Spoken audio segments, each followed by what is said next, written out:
किसके बीच में, ए और ई के बीच में। अब यहाँ पे ये मत सोचना कि ई से ए दिया है, क्योंकि यहाँ पे ए से ई भी दिया है और ई से ए भी दिया है। मैंने अभी तक आपको क्या कहा था कि हम इसके सीक्वेंस में कंसिडर करेंगे, ठीक है।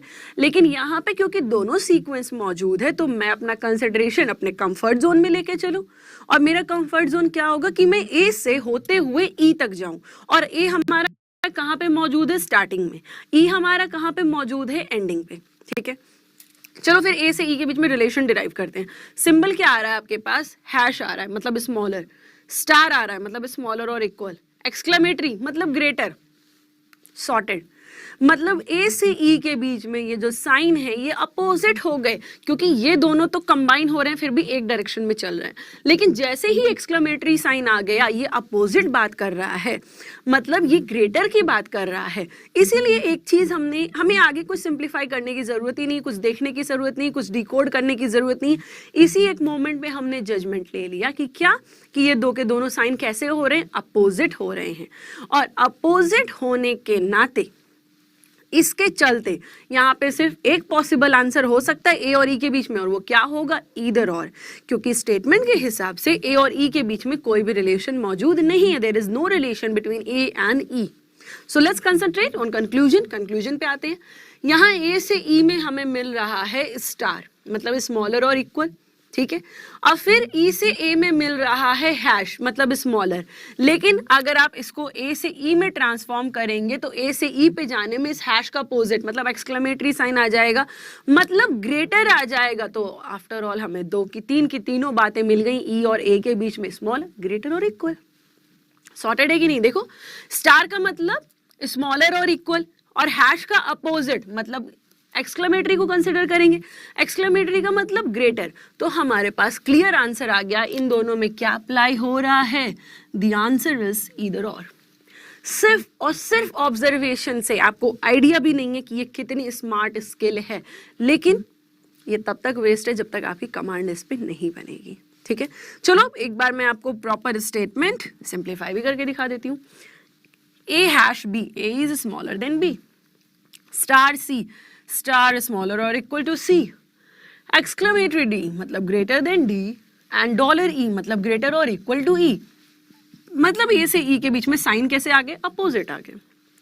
अब ये क्या कह रहा है, ए स्टार ई स्मॉलर और इक्वल, और हैश का मतलब स्मॉलर, लेकिन ये ई से ए पे जा रहे हो तो ई ग्रेटर और इक्वल टू ए है, और इसमें ई स्मॉलर देन ए है। तो आफ्टर ऑल इन दोनों के बीच में क्या अप्लाई हो रहा है, ईदर और। So the correct answer for this particular question is, it is the case of either और।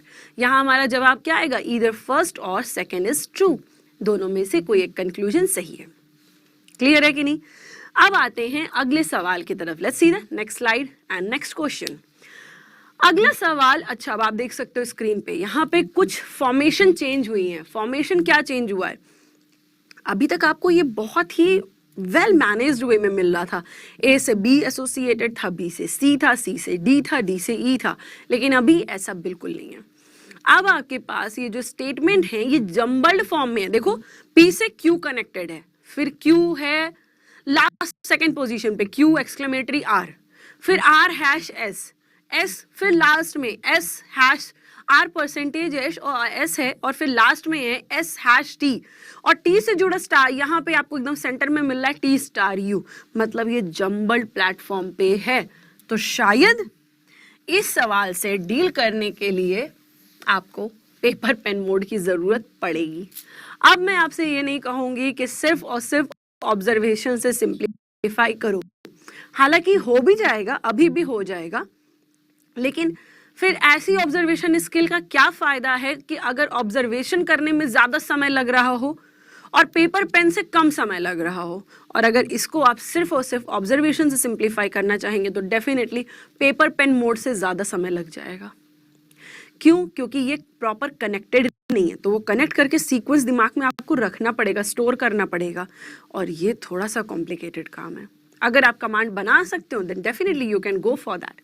लेकिन मेरा फिर एक सजेशन है, अगर समय ज्यादा लग रहा है इसको ऑब्जर्वेशन से सिंप्लीफाई करने में, तो बी कॉन्फिडेंट, आ जाइए अपने पेपर प्लेटफॉर्म पे, पेपर पेन मोड पे सिंप्लीफाई कर लेते हैं।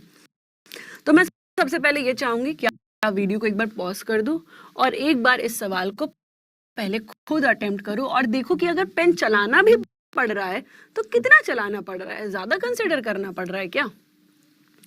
अगर सिर्फ थोड़ा बहुत चलाने में काम चल रहा हो तो बेस्ट पार्ट है, चलने दीजिए। ओके, आई होप कि आपने आंसर निकाल लिया होगा। मैंने यहाँ पे दो के दोनों कंक्लूजन लिख लिए हैं। चलो अब स्टेटमेंट को कंसिडर करते हैं। सबसे पहला पॉइंट कह रहा है $P$Q। अब मेरा काम क्या है कि इन्हें एक सीक्वेंस में मैं अरेंज कर दूं। चलो करते हैं। $P$Q के बाद Q एक्सक्लेमेटरी R, ठीक है, Q एक्सक्लेमेटरी R है क्योंकि Q से एसोसिएटेड फिर मुझे वही मिल रहा है, उसके बाद और कुछ तो मिल नहीं रहा है। अब फिर R है, R से एसोसिएटेड क्या है? R%S, R%S। S से जुड़ी एक स्टोरी लास्ट में है S#T। अब इस T से जुड़ी एक स्टोरी एकदम सेंटर में है T*U। अगर मुझे पेन चलाना भी होगा तो मैं सिर्फ इतना ही पेन चलाऊंगी, इससे ज्यादा नहीं चलाऊंगी, ठीक है। अब एक सवाल आपके दिमाग में एक सवाल ये भी आ रहा होगा ना कि मैम अगर मुझे पेन चलाना ही है तो मैं इसको कोडिंग फॉर्म में क्यों लिखूं? मैं इसको सीधे सीधे डिकोड भी कर दूं तो मेरा काम और भी आसान हो जाएगा, मुझे फिर सोचना भी शायद उतना नहीं पड़ेगा। अब ये आपका कॉल है, ये डिसीजन मैं आप पे छोड़ती हूँ, ठीक है, क्योंकि नो डाउट इस फॉर्मेट में शायद एक बार पेन चलाना ही चलाना है। अब वो आप देख लो। एक तो तरीका ये है कि आप पेन को सीधे ऐसे चला लो, अगर सीधे ऐसे चलाओगे तो सोचना पड़ेगा, ठीक है, ऑप्शंस को कनेक्ट करना पड़ेगा। अब एक तरीका आपके पास ये है, अब मैं इसको कंसिडर नहीं कर रही हूँ, मैंने क्या लिखा है, अब मैं ये सोच रही हूँ कि मैं कनेक्ट भी कर दूं और डिकोड भी कर दूं। तो $P$Q, डॉलर का मतलब हो गया P इज ग्रेटर और equal to Q। Q exclamatory R, exclamatory का मतलब Q is greater than R। R %S मतलब R बराबर S। S से जुड़ी हमारे पास स्टोरी है लास्ट में S#T। S#T कहने का मतलब S is smaller then T। T*U कहने का मतलब स्मॉलर और इक्वल टू U। तो मेरे पास इसको सॉल्व करने का दो तरीका है। दो तरीका इसलिए बन गया क्योंकि पेन चलाना पड़ रहा है। अब पेन चलाना पड़ रहा है तो चाहो तो ऐसे लिख लो, चाहो तो पूरा ही सिंप्लीफाई करके एक बार में पेन चला लो, है ना। अब अगर मान लो मैं सपोज कर रही हूँ, मैं भी से नहीं देख रही हूँ, अगर मैंने ऐसे लिखा है तो आंसर कैसे निकालेंगे? यहाँ S और P के बीच में पूछा जा रहा है, S और P के बीच में, और साइन क्या आ रहा है? Dollar exclamatory percentage, dollar exclamatory और परसेंटेज, मतलब डोमिनेटिंग नेचर का कौन सा होगा? एक्सक्लेमेटरी। मतलब यहाँ पे रिलेशन आएगा P एक्सक्लेमेटरी S। रिलेशन क्या आएगा? P exclamatory S। लेकिन S के एजेंडे से देखोगे तो S#P बन जाएगा, ठीक है। S के एजेंडे से हम लोग देखेंगे तो बन क्या जाएगा? S#P, जो कि सही कह रहा है। ओके, अब यहाँ पे सेकंड ऑप्शन की तरफ आते हैं। फिर सेकंड ऑप्शन में हमें कंसिडर किससे करना है? Q और U के बीच में। Q ये मौजूद है, U ये मौजूद है, Q और U के बीच में रिलेशन डिराइव करते हैं, देखते हैं। Exclamatory, okay, exclamatory, percentage, fine, फिर आपके पास आ गया हैश। एक्सक्लेमेटरी, परसेंटेज और हैश, लेकिन ये दोनों तो अपोजिट साइन है। अपोजिट साइन होने का मतलब कि यहाँ पे ये इंडिविजुअली सही होने वाला नहीं है, एक ही कंडीशन बन सकती है ईदर और की। सॉर्टेड है। अच्छा, अगर मैंने सीधे सीधे ऐसे ट्रांसफॉर्म कर लिया है तो भी आसान है। क्यों? अब देखो क्या पूछा गया, S से P के बीच में।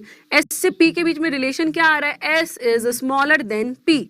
S is smaller then P कहने का मतलब S#P मिलना चाहिए, मिल रहा है, तो पहला ऑप्शन करेक्ट है।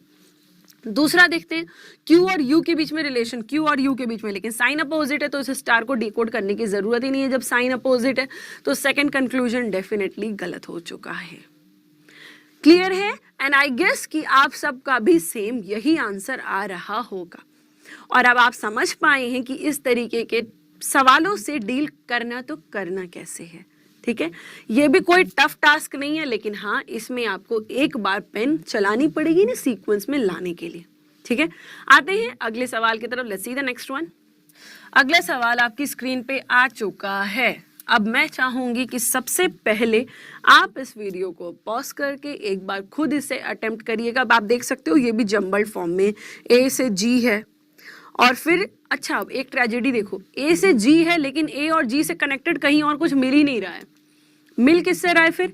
ई से डी है, डी से सी कनेक्टेड है, सी से बी कनेक्टेड है, और इस ई से स्टार्टिंग में एफ कनेक्टेड है। अब आपको इसे एक सीक्वेंस में अरेंज करना पड़ेगा, तभी आप इसे सिंप्लीफाई कर पाओगे।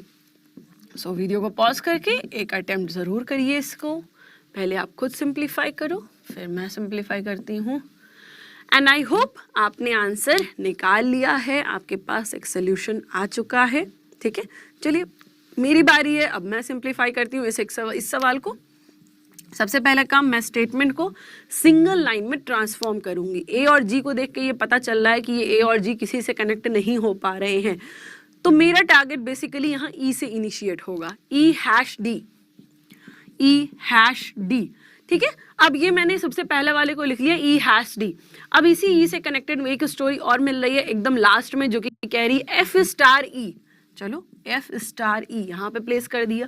अब इस डी से एसोसिएटेड एक स्टोरी और मिल रही है सी डॉलर डी, तो डी से करने में क्या हो जाएगा? डी स्टार सी, क्योंकि डॉलर का अपोजिट स्टार हो रहा है। ठीक है, लास्ट में क्या आ रहा है? सी, सी से जुड़ा रिलेशन क्या है? बी स्टार सी, बी स्टार सी, तो सी से करोगे तो क्या बन जाएगा? सी डॉलर बी, क्योंकि स्टार का अपोजिट डॉलर है। सॉर्टेड। अब आते हैं कंक्लूड करने पर।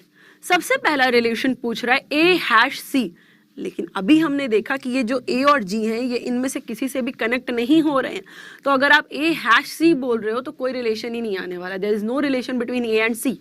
अगर ये ए और सी एक और बार मौजूद होता तो हम कह सकते थे कि भाई इधर और की गुंजाइश है, बट फिलहाल ये एक्सेप्टेबल ऑप्शन नहीं है, क्योंकि ए और सी एक दूसरे से कनेक्ट नहीं हो पा रहे हैं। दूसरा, सी एक्सक्लेमेटरी एफ, सी एक्सक्लेमेटरी एफ। चलो एफ से सी का रिलेशन पहले समझते हैं हो क्या रहा है। स्टार है, हैश है और स्टार है, तो जब स्टार हैश और स्टार है तो डोमिनेटिंग हैश हो जाएगा, मतलब रिलेशन आएगा एफ हैश सी। एफ हैश सी बन रहा है तो सी के एजेंडे से हो जाएगा सी एक्सक्लेमेटरी एफ, इसका just opposite C exclamatory F, तो ये यहाँ पे दिया हुआ तो है। सो यहाँ इसके रेस्पेक्ट में हमारा आंसर होगा only second conclusion is true. केवल दूसरा निष्कर्ष हमारा सही बन रहा है। क्लियर है कि नहीं? और मुझे पूरी उम्मीद है कि आप सबका भी सेम यही आंसर आ रहा होगा।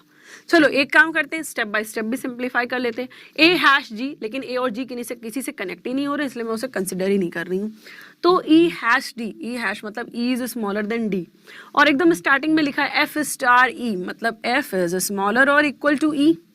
ठीक है, अभी इसी डी से जुड़ी एक स्टोरी और है, सी डॉलर डी। सी डॉलर डी का मतलब हो गया सी इज ग्रेटर और इक्वल टू डी, मतलब डी इज स्मॉलर और इक्वल टू सी। हम बदल देंगे ना, साइन को रिवर्स कर देंगे, क्योंकि हम डी के एजेंडे से लिख रहे हैं यहाँ पे। लास्ट में सी है, सी से जुड़ी स्टोरी है बी स्टार सी। बी स्टार सी कहने का मतलब बी इज स्मॉलर और इक्वल टू सी, तो मतलब C इज ग्रेटर और इक्वल टू B। सो ये हमारा रिलेशन डिकोड हो गया। अब जो सबसे पहला पूछ रहा है A और C के बीच में रिलेशन, A और G किसी से कनेक्ट ही नहीं हो रहा है, इसलिए पहला गलत है। दूसरा कह रहा है C एक्सक्लेमेटरी F, मतलब C is greater then F। देखो C यहाँ पे है, F यहाँ पे है, हाँ सही है, C ग्रेटर हो रहा है F से। तो in any case the answer is only conclusion second follows, या only conclusion second is true. And I hope कि अब आप सब समझ गए हैं कि इस तरीके के सवालों को सिर्फ और सिर्फ ऑब्जर्वेशन से कैसे सिंप्लीफाई कर सकते हैं। अगर आपसे सिर्फ डेफिनेटली ट्रू पूछ रहा है, सिर्फ डेफिनेटली फॉल्स पूछ रहा है, अगर डेफिनेटली ट्रू और फॉल्स में भी कोडेड फॉर्म में पूछ रहा है, और अगर कोडेड में भी आपको एक चीज नहीं दो साइन दे दिया, चार वेरिएबल दे दिया, 4 वेरिएबल के बीच में 2 साइन या 3 वेरिएबल के बीच में 2 साइन, तब भी हम ऑब्जर्वेशन स्किल से सिंप्लीफाई इजीली कर लेंगे।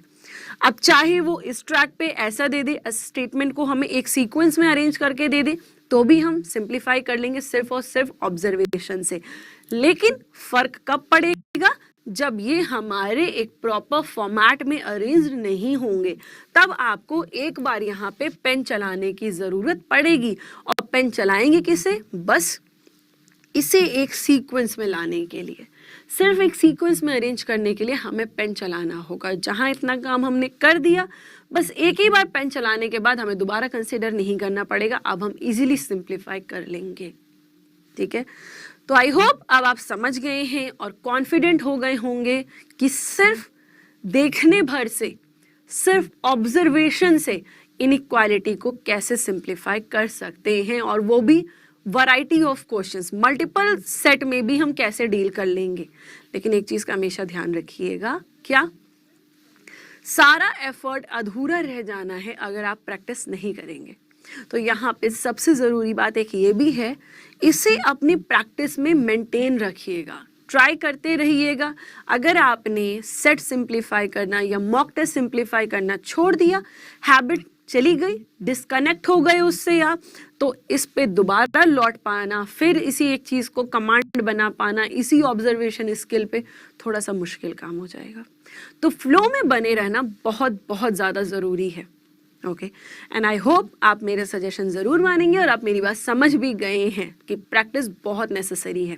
ठीक है, so that was all in the context of inequality.